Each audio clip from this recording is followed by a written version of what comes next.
The three types you've seen so far are int, stir, and float. Turns out that you can convert between them as follows. I'm going to take the number 3 and I'm going to call something called stir on it. That gives me back a string of length 1 containing the letter 3. I can assign this to a variable. Is the string containing the letter 3. Since it's a string, I can multiply it by whatever I like. Let's make 77 threes, just for the fun of it. As you might guess, I can go the other direction. If I have 5 copies of the string 3, in other words, a string of length 5 containing 5 letter 3s, then I can take that and I can turn it into an int. There we go, 33,333.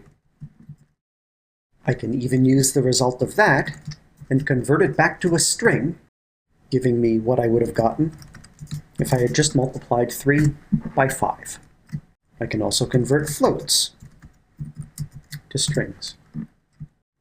If I use int on a string containing several digits, then I can get back that integer by extracting that value from the string. I can also do the same thing with a float.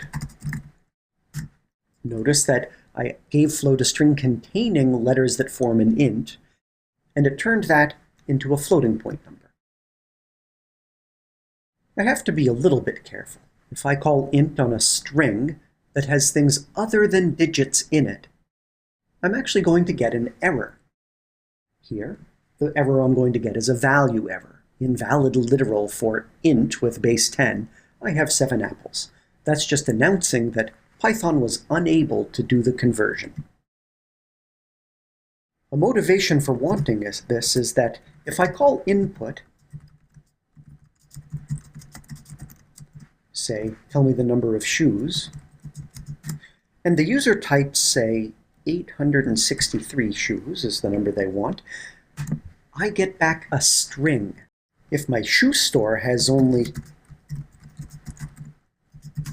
627 shoes left, then I can't right now compare the string 863 to the number 627.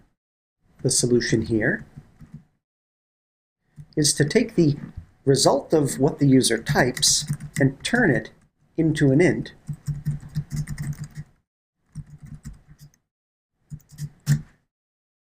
save it in a variable, and now I can do my comparison.